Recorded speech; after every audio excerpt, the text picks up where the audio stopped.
Hello, my name is Maximus Ortiz, and I am doing my response for The Cherry Orchard. I am going to be taking on the role as a costume designer.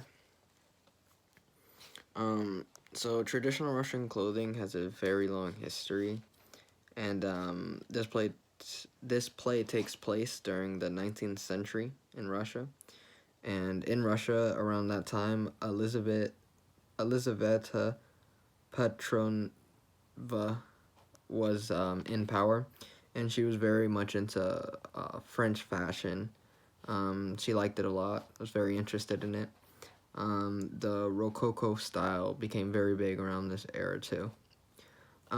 So women dresses were usually very similar, and they were all had very slim and narrow waists with long, thin sleeves, and they'd also sometimes wear headdresses called sarafans, and this was usually the traditional headdress around this time.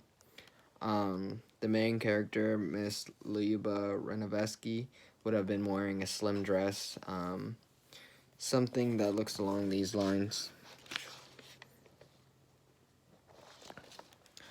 Her daughters also would have been wearing something similar to this.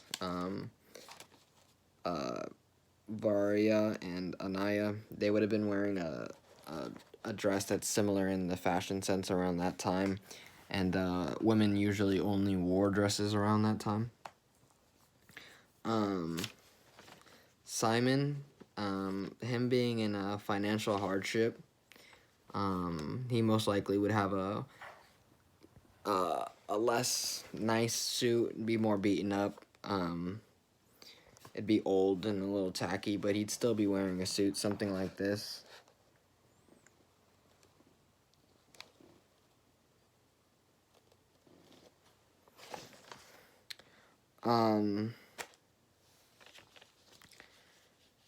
First would be wearing a different type of suit. Him being a manservant, he'd be wearing something similar to this. He'd have on a suit, but it just wouldn't be as nice as everyone else's suit. Being a manservant, he'd have less choices to choose from in the first place.